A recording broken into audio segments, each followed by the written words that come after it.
A igreja pode sentar.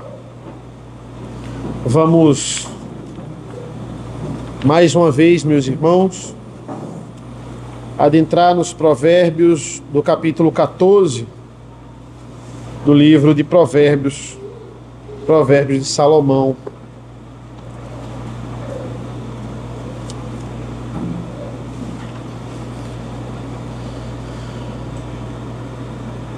Eu vou ler inicialmente os provérbios dos versículos 20 e 21 do capítulo 14.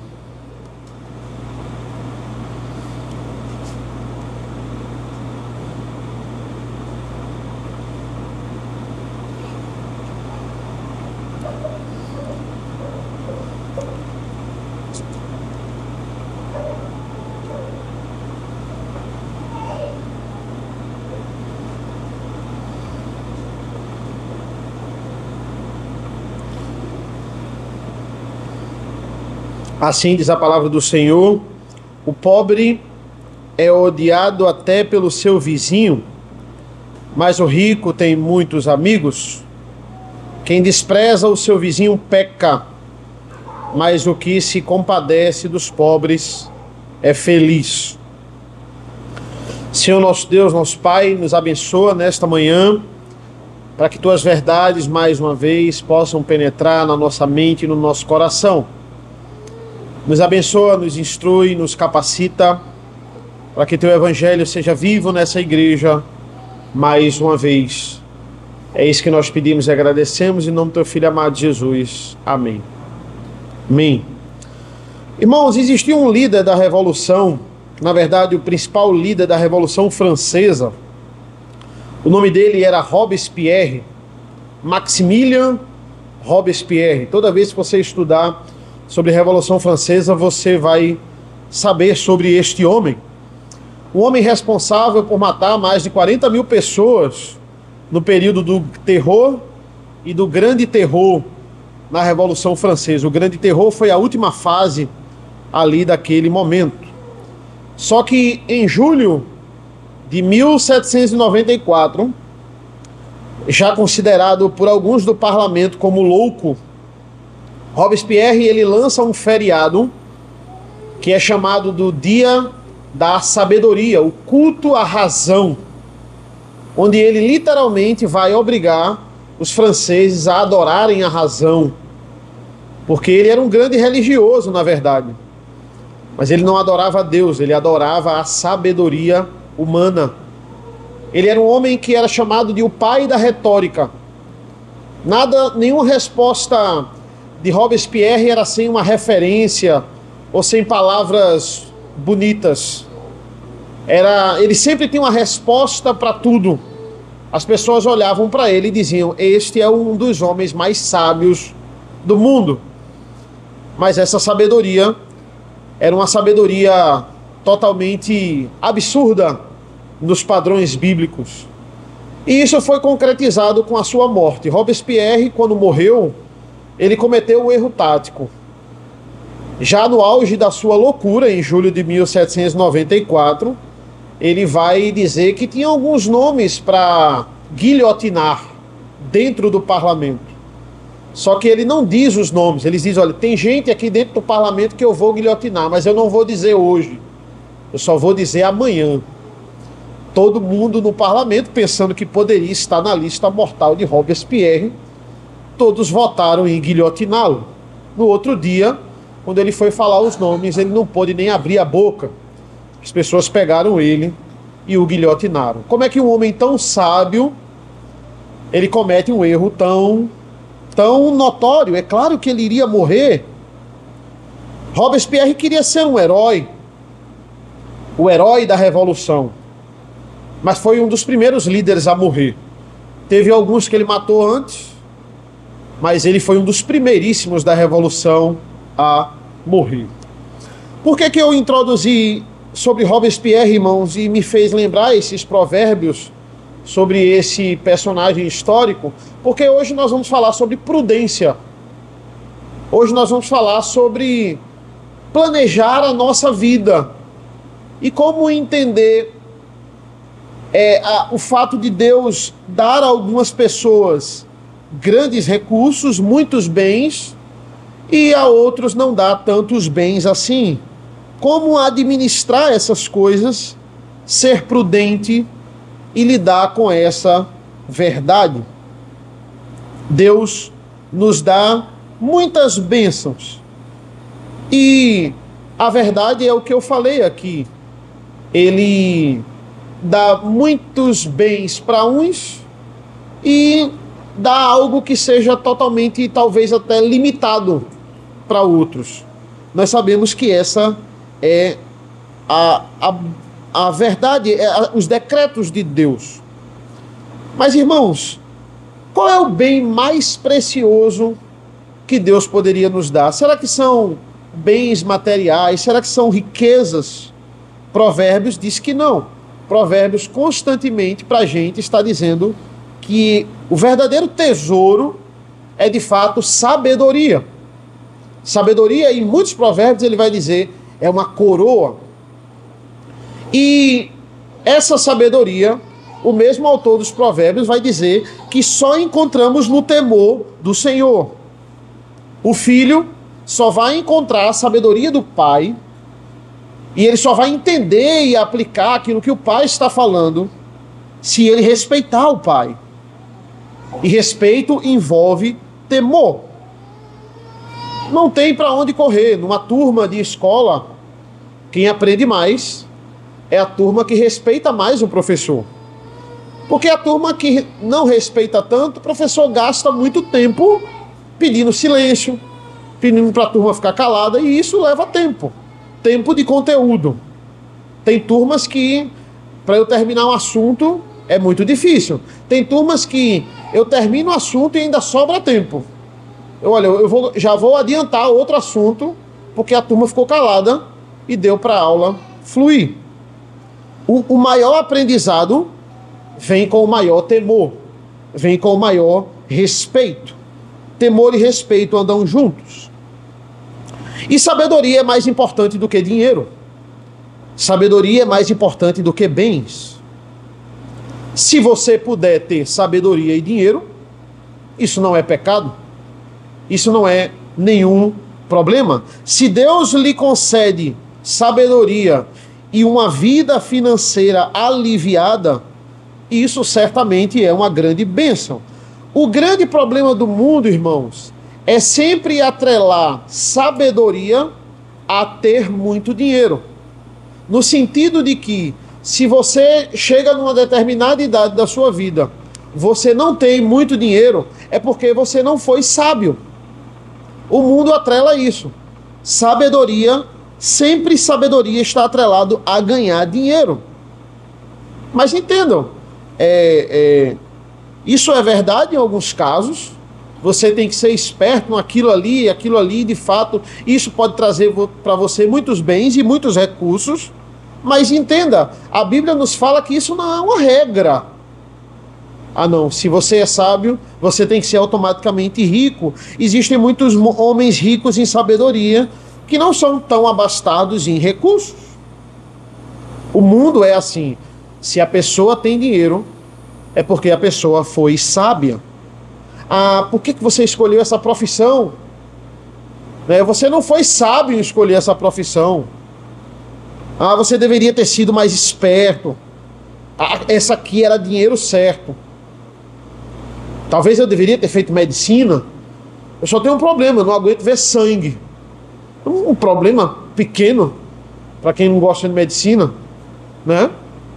Eu não gosto de ver pessoas passando mal. Eu começo a passar mal junto com ela. É um problema básico, né? Não nasci para saúde, para exatas muito menos. Mas entendam, ter muitos bens, ter muitos patrimônios, ou você manter esse patrimônio porque foi herdado a você, também exige muita sabedoria. E exige muito trabalho.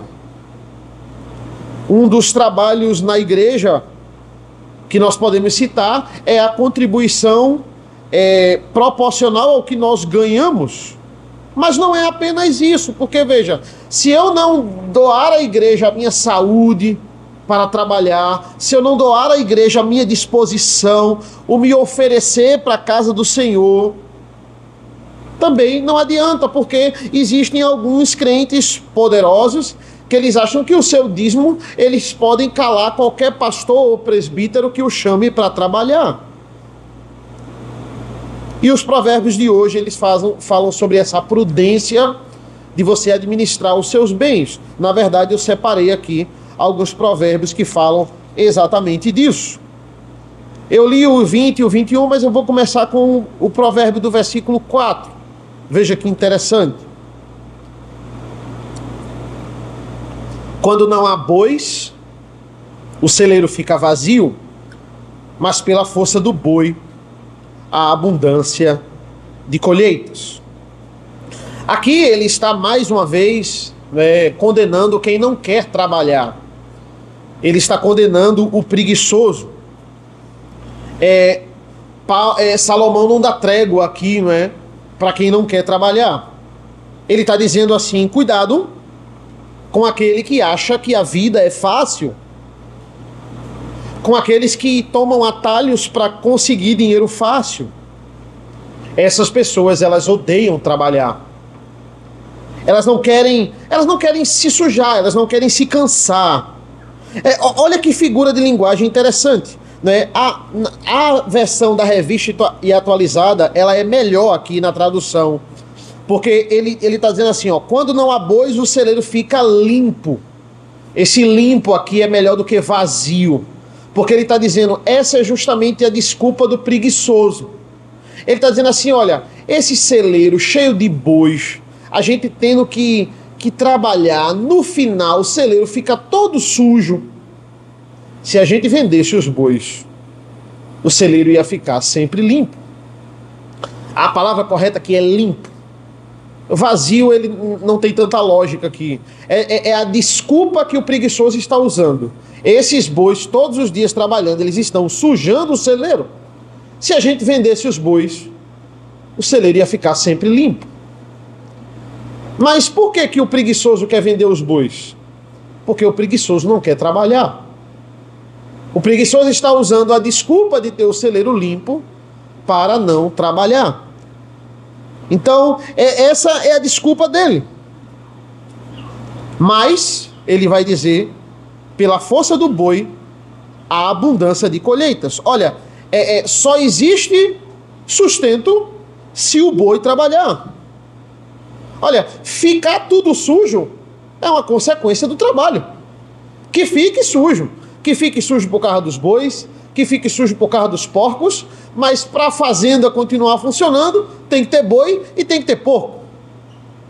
Isso é a desculpa, é a conversa do preguiçoso para não ter trabalho. Não adianta, tá tudo limpo, tudo impecável, sem sustento. Isso aconteceu muito na antiguidade. Alguns fazendeiros que achavam que já tinham o suficiente para sobreviver, para manter tudo limpo e impecável, vendeu todos os animais da sua linha de produção. Todos os bois, trocou os bois por cachorros de rico, cão de rico e gato bonito, trocou camponeses por serviçais e agora vivia na ostentação e no luxo. Alguns deles, que não souberam planejar os seus bens e não entenderam aqui a sua aposentadoria, eles perderam tudo. Eles foram à falência.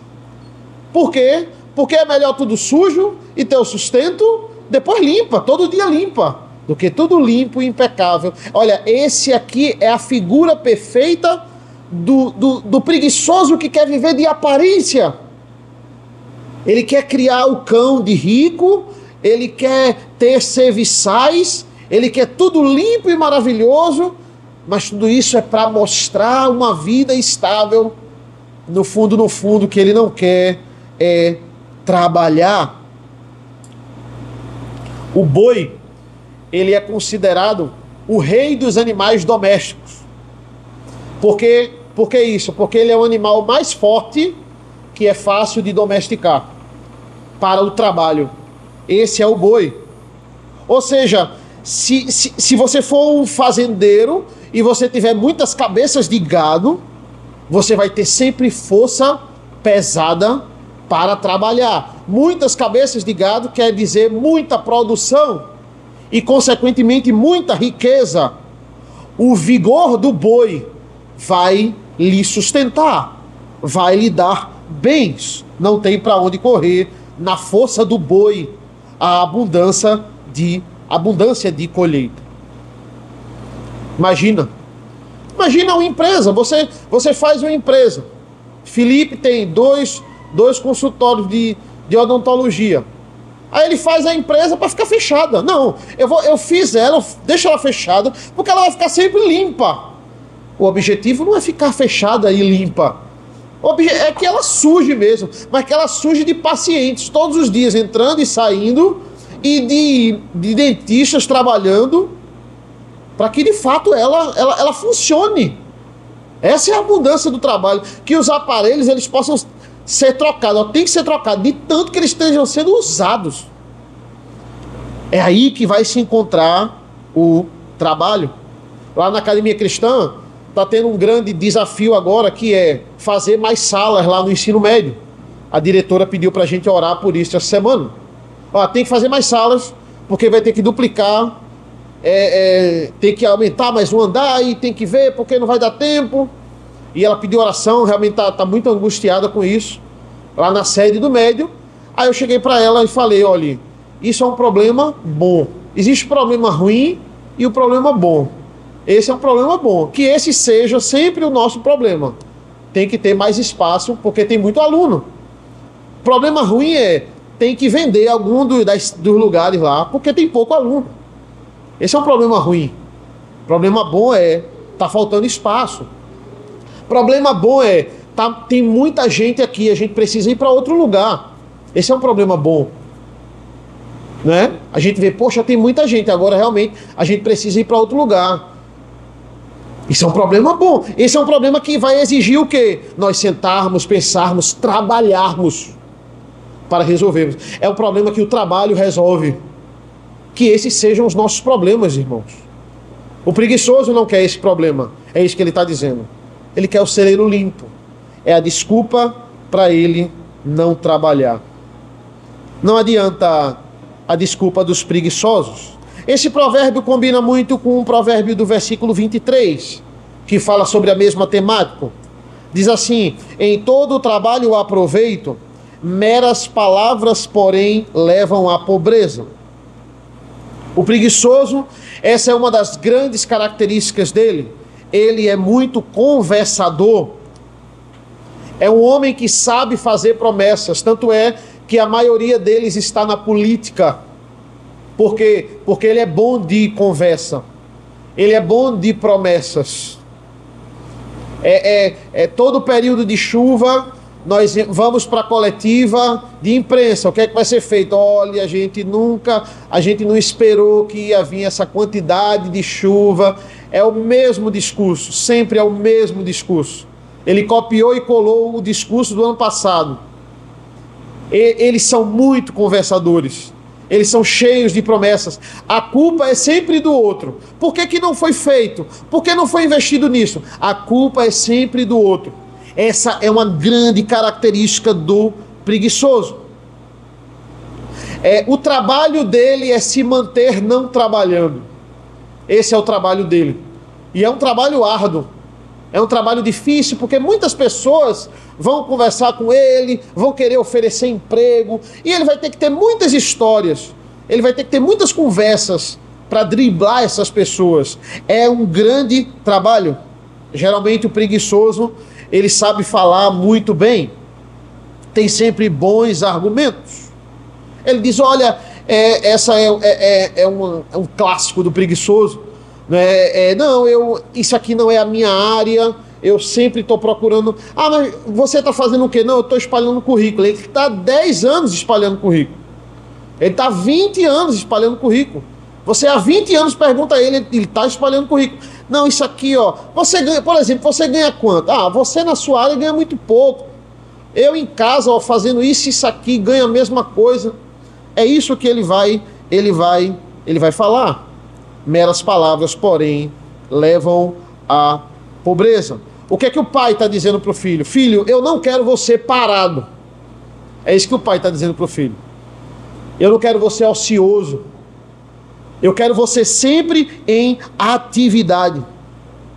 Eu quero ver você se sustentando. Eu quero ver você saindo do seu lugar, indo atrás das suas conquistas. Corra atrás. E é no trabalho que vão surgir as oportunidades. Matthew Henry, toda vez que ele aplica sobre esses provérbios relacionados à prudência, a sustento, a você usar a sabedoria para sustentar, ele sempre fala da família. É interessante, ele sempre aplica com a família. Ele vai dizer, olha, sua família vai ser a primeira a sentir por causa da sua vontade de não trabalhar. Os seus filhos vão perecer por causa da sua vontade de não trabalhar. O conversador, o preguiçoso, ele sempre vai ser um conversador. Ele vai enrolando as pessoas. E muitos que trabalham não sabem identificar quem não trabalha. Se soubesse, não, eu sei, eu sou uma pessoa trabalhadora, eu sei identificar o preguiçoso, não sabe. Se soubesse, não estariam no poder pessoas que não querem trabalhar. A maioria de quem está no poder nesse país não quer trabalhar. Ela trabalha para não trabalhar. Ela trabalha para fingir para você que está trabalhando. Mas são os mesmos discursos. São muitas promessas. E nenhum trabalho. E o povo perece por causa disso.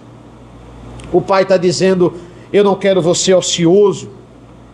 Eu quero você em plena atividade. Eu não quero você murmurando sem trabalhar. Eu quero que você trabalhe. Versículo 20. O pobre é odiado até pelo seu vizinho, mas o rico tem muitos amigos. Ele está falando aqui sobre as consequências de um mundo naturalmente interesseiro.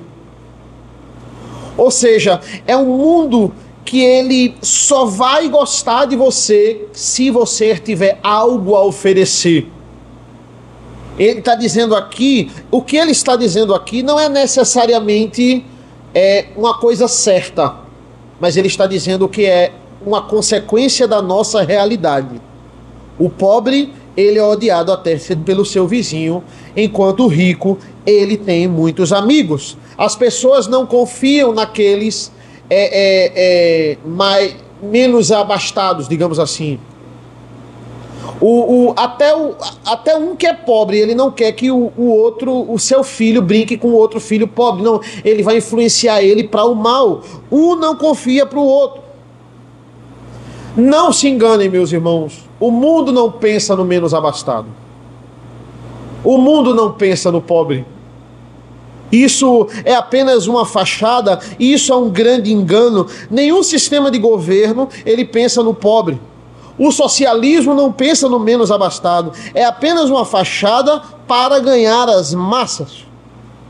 O que eles querem? Qualquer sistema de governo que não tenha fundamentos em princípios bíblicos vai explorar o pobre.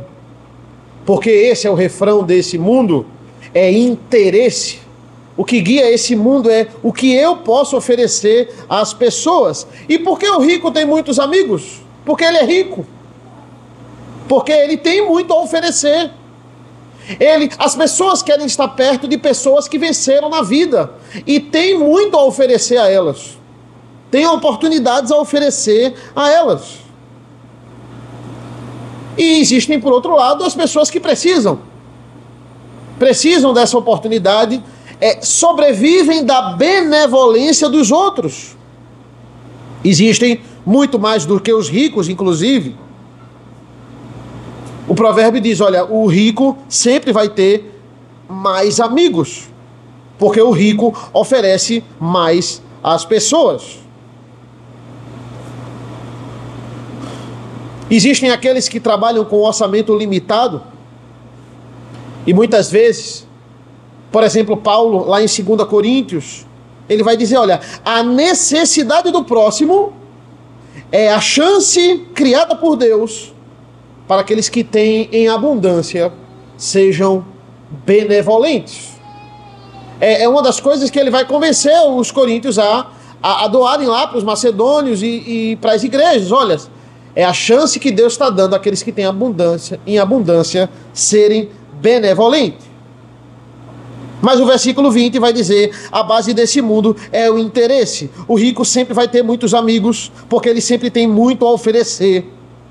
E nós precisamos andar na contramão disso. Nós não podemos aceitar essa realidade aqui. Nós podemos aceitar no sentido de entendê-la.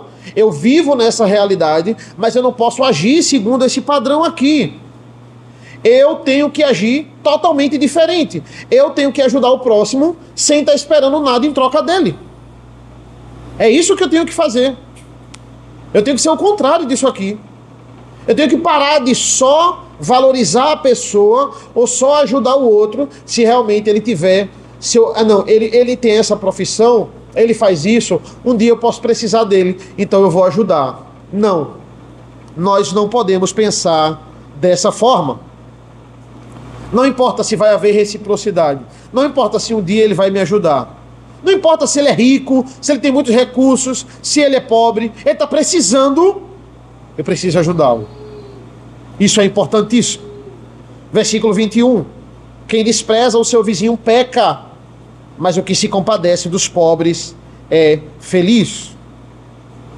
O insensato, ele despreza o seu vizinho pelo simples fato dele ser menos abastado. Mas aquele que se compadece. Olha, eu tenho um orçamento apertado, eu não tenho dinheiro para ficar ajudando as pessoas, feito os bilionários por aí, mas eu quero colocar um propósito. Olha, toda vez que eu tiver a oportunidade de ajudar alguém, eu assim vou fazer. Colocar isso na nossa oração. Senhor, se o Senhor me der um recurso a mais, que eu fique folgado de alguma forma, e eu tiver uma oportunidade, Senhor, assim eu quero ser usado para isso. Eu quero ajudar de alguma forma. Talvez a gente não ajude com dinheiro, que o nosso orçamento realmente seja muito limitado, mas nós podemos ajudar com várias outras coisas. Com o nosso tempo, com o nosso conhecimento. Isso é importante. Você se doar para o próximo.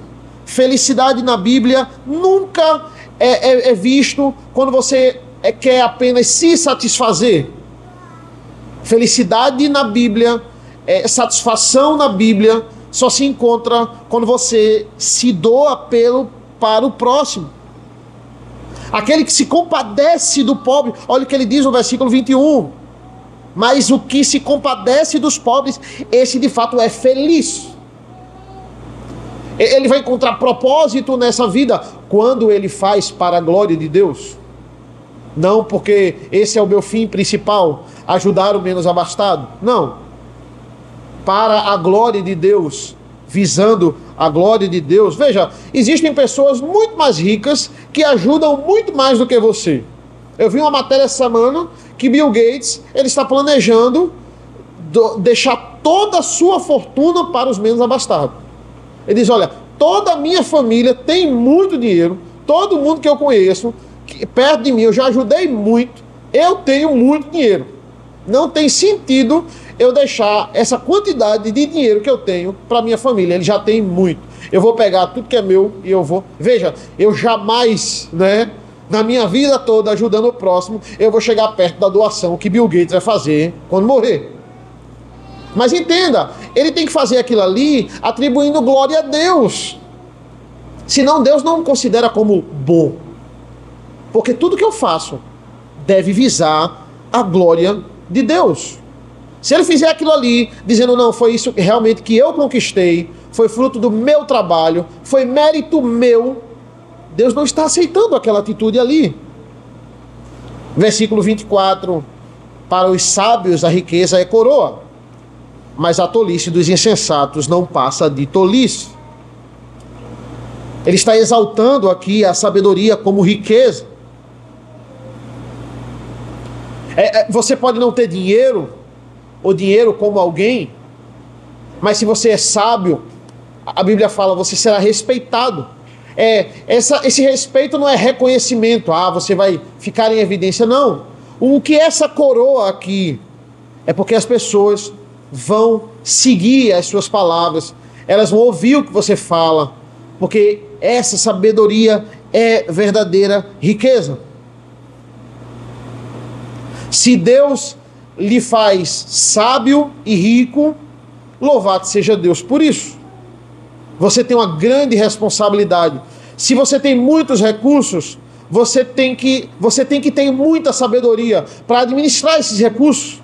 Tudo que Deus lhe dá, você deve pedir a Ele sabedoria para administrar isso aí. Mas Ele diz, olha, a verdadeira coroa mesmo é a sabedoria que você tem. E muitas pessoas crentes, muitas pessoas sábias, elas sabem usar esses recursos para a glória de Deus, e Deus nos abençoa. Louvado seja Deus por isso. Versículo 31. Quem oprime o pobre insulta aquele que o criou, mas o que se compadece do necessitado honra a Deus. A Bíblia fala, quando você oprime o pobre, você não está comprando briga com o governo A ou B.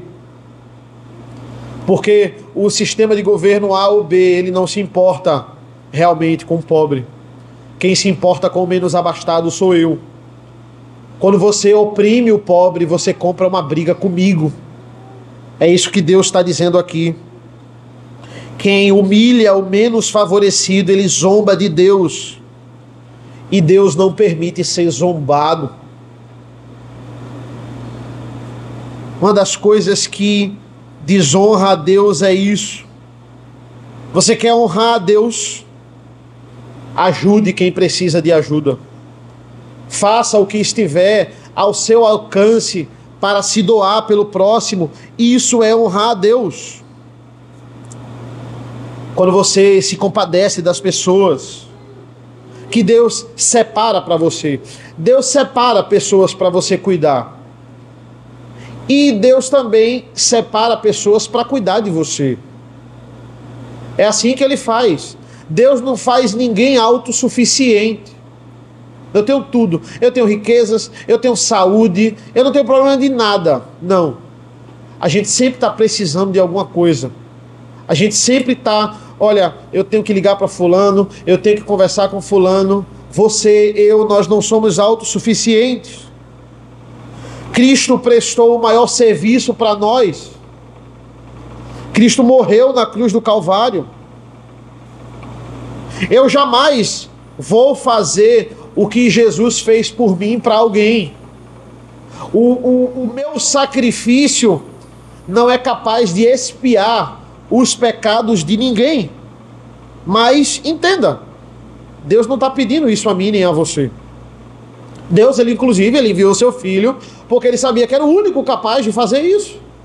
O único capaz, com a sua vida de obediência e santidade, cumprindo a lei, nos livrar do inferno. Ele, pelo contrário, ele sabia disso. E, inclusive, no primeiro ato de pecado, ele já promete o Messias. Ele já promete aquele que iria esmagar a cabeça da serpente. Ele já faz isso e ele não está mandando ninguém fazer isso. Mas tem coisas que está ao nosso alcance. Tem coisas que Deus nos dá capacidade para fazer. E amparar o necessitado é uma delas. Se compadecer do mais fraco, é isso que o provérbio está dizendo.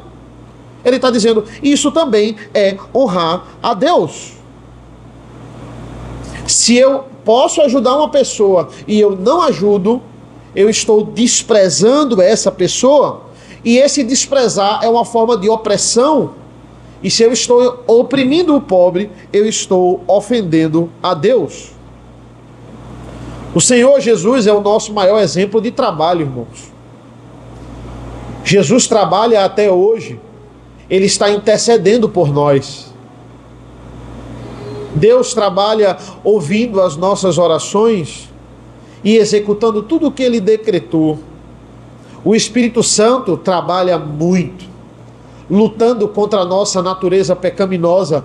O trabalho do Espírito Santo é literalmente uma luta, regenerando as pessoas que Deus separou e o Filho morreu. Todos trabalham, o trabalho não para. Veja, é interessante o versículo 6, mais um provérbio. Ele vai dizer assim: o zombador procura a sabedoria e não a encontra, mas o sábio adquire o conhecimento com facilidade. Ele constantemente levantou para a gente que o zombador, o ímpio, ele não busca a sabedoria, ele despreza a sabedoria. Mas agora ele está dizendo que o zombador procura a sabedoria e não encontra. Como assim, né? Ele procura a sabedoria ou ele não procura? Ele procura, mas ele procura para satisfazer os seus próprios interesses. Então ele não procura, porque essa sabedoria é para servir o próximo. Quando ele busca para os seus interesses, ele não acha a verdadeira sabedoria. Ele só procura para se achar mais. Ou seja, ele procura, mas não procura. Ele procura, mas não acha, porque ele procura pela motivação errada. Ele sempre vai procurar pela motivação errada, mas o sábio, ele adquire com facilidade. É aquela pessoa, irmãos, poxa, como essa pessoa pega rápido isso aqui. Não tem aquela pessoa no seu trabalho, em algum setor, que você demora para pegar, essa pessoa já pegou. Que facilidade, não é? Essa pessoa tem uma aptidão para isso aqui. Ela tem uma facilidade para isso aqui. Olha, se eu perguntar a ela, eu sei que ela já sabe. Porque ela pega as coisas rápidas. Isso acontece na escola, isso acontece no trabalho, acontece em casa também. O que é que ele está dizendo? Ele está dizendo, olha, você vai ser assim com a palavra de Deus. Você vai pegar rápido uma heresia, uma ideologia errada que alguém está querendo empurrar para você. Você vai pegar rápido, você já vai saber, você vai ter facilidade se você buscar essa sabedoria da forma correta. Você vai ter facilidade no manuseio das ideologias erradas, das heresias, das coisas que querem lhe afastar desse verdadeiro conhecimento, por causa da familiaridade que você vai ter com essa sabedoria. Você vai olhar e vai dizer heresia. Você vai olhar e vai dizer, isso aqui, esse papo aqui está todo troncho, está tudo errado. Essa é a facilidade que o sábio vai ter. A Bíblia não nega.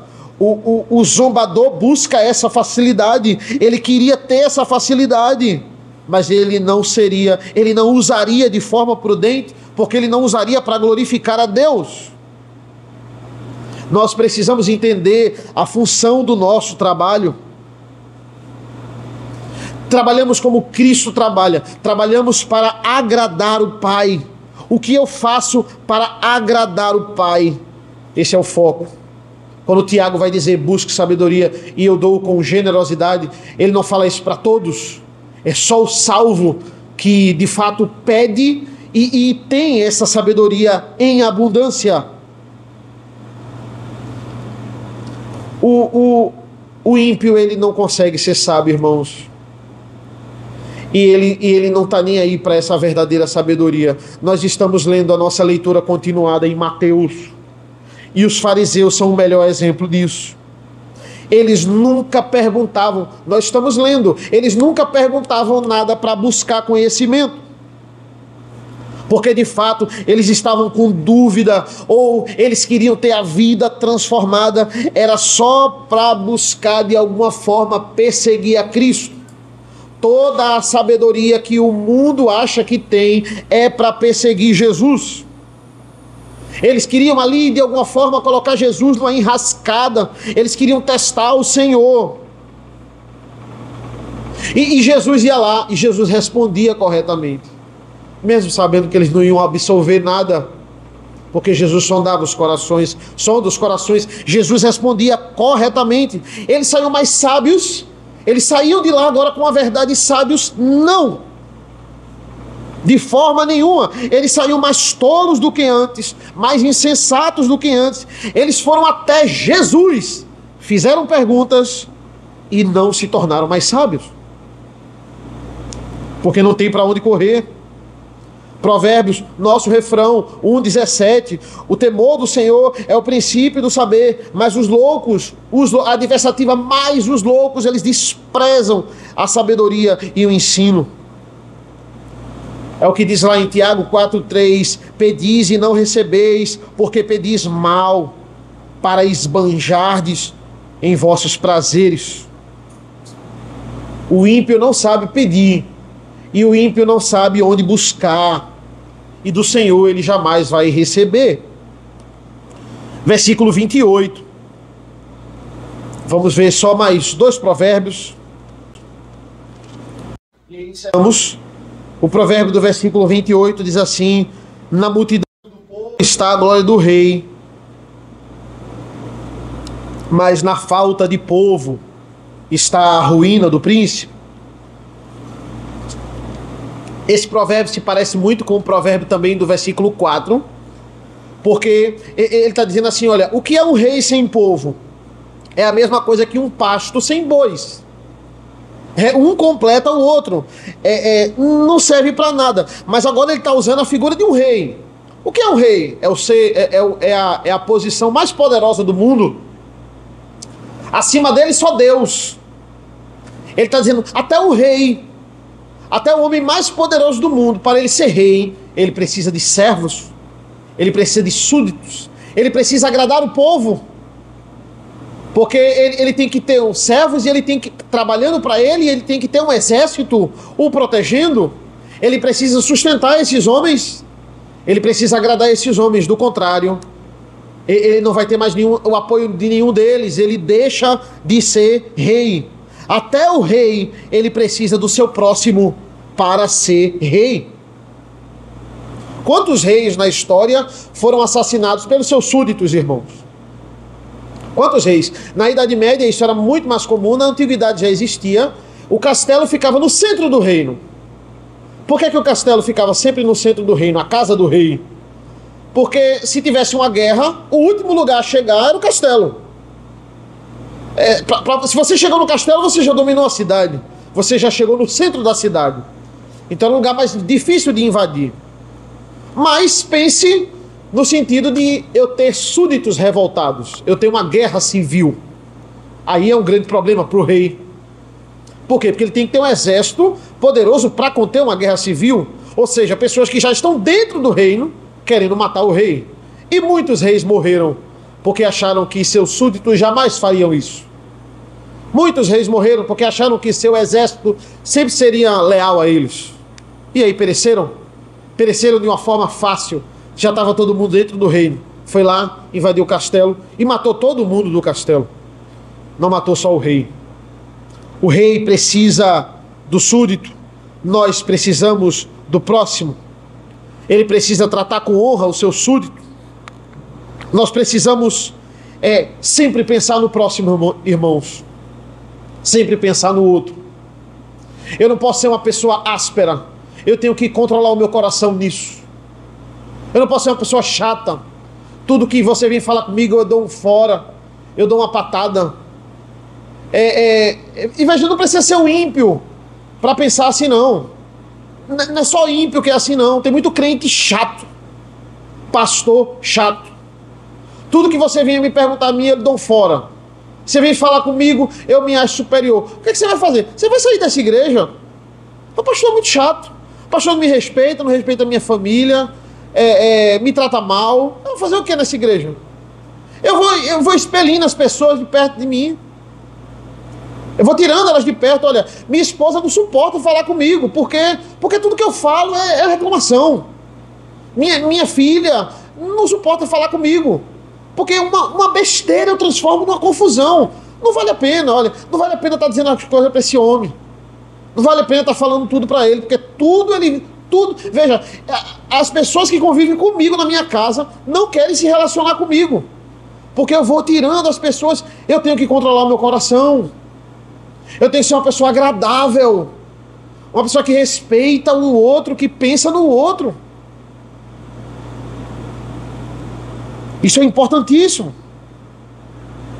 Versículo 29, para concluirmos por hoje. Quem tarda em irar-se é grande em entendimento, mas o que facilmente perde a calma faz um elogio à loucura. Ele fala aqui, terminando e falando sobre prudência ainda, porque prudência tem tudo a ver com mansidão. Ele está dizendo, sabedoria está muito ligado à mansidão. É aquele que sabe ter as coisas, é aquele que sabe administrar os seus bens, porque ele é paciente e porque ele é manso. Tem coisas que nós entendemos e tem coisas que não entendemos. Olha, por que isso logo aconteceu comigo? Porque aconteceu comigo, poderia acontecer com tanta gente. Porque aconteceu comigo, o prudente, o manso. Ele diz assim, eu não estou entendendo porque está acontecendo comigo, mas eu aceito isso. E eu vou passar por isso. Por quê? Porque a vontade do Senhor é boa, perfeita e agradável. É difícil ele passar por isso, ele não consegue entender, enxergar o todo, e nós não enxergamos o todo da nossa vida, mas glorificado seja o Senhor, vamos passar por isso. Deus tem um plano. O manso sabe que o seu coração é corrupto. O prudente sabe que não é para ele ficar ouvindo o seu coração. O prudente sabe não é que é para ele ouvir o primeiro impulso que ele tem e ele ir lá e executar, ser guiado pelas emoções. O prudente não fica julgando todo mundo, julgando o erro do outro. O prudente tem que sempre, olha, fulano fez isso, mas você é tão bonzinho mesmo. É um exercício que eu faço na minha vida e você deve fazer. Você é tão bonzinho. Olhe para você primeiro. Por quê? Para eu não começar a achar que só os outros erram. Eu não começar a convencer, meu coração não começar a me convencer que só os outros erram. E eu não tenho mais a capacidade, a capacidade de errar. Como a gente pode, irmãos, definir uma pessoa longânima? Esse que é um fruto do Espírito. É a pessoa que é exatamente assim. É a pessoa que ela demora.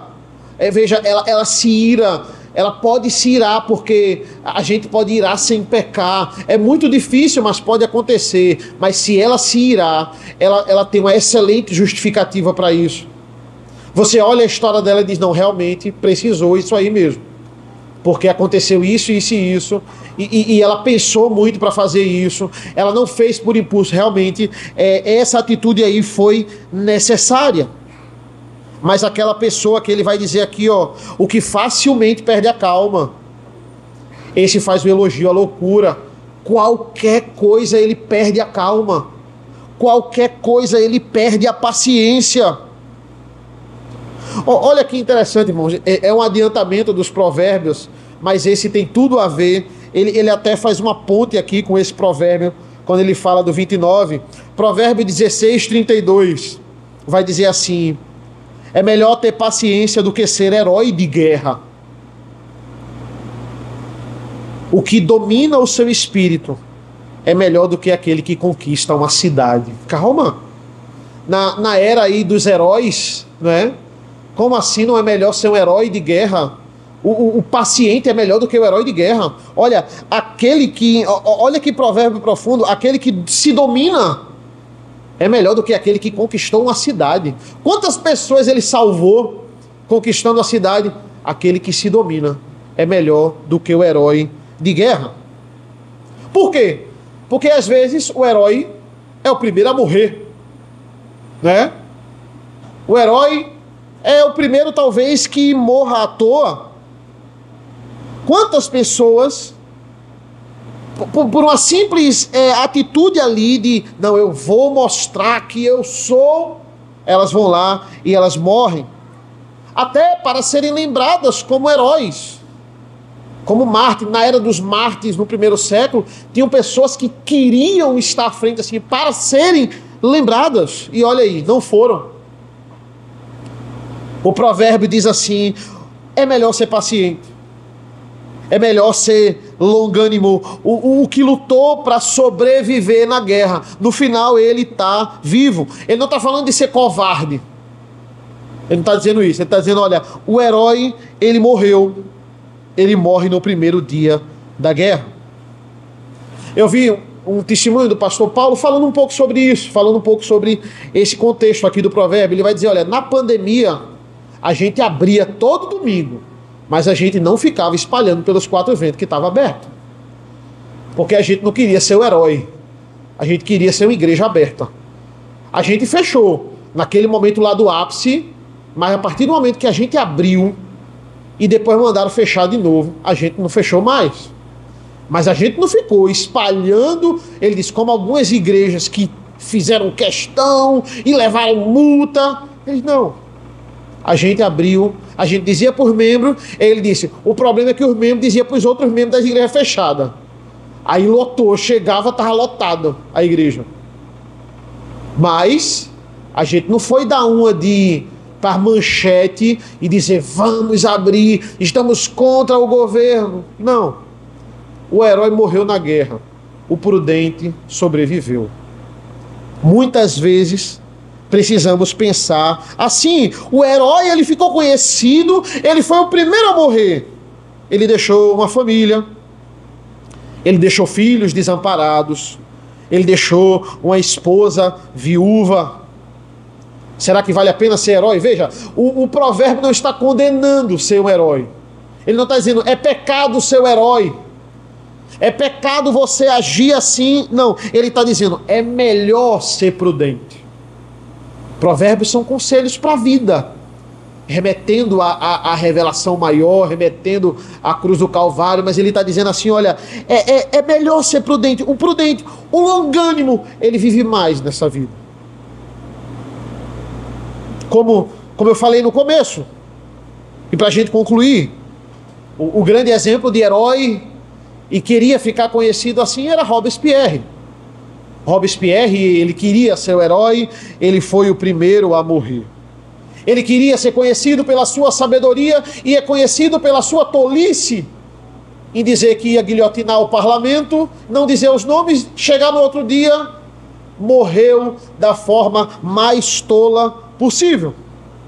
Como é que o homem sábio ele tem essa ideia? Mas a Bíblia sempre nos alertou sobre isso, irmãos. Isso pode ser novidade para a história. Isso pode ser novidade para os livros de história.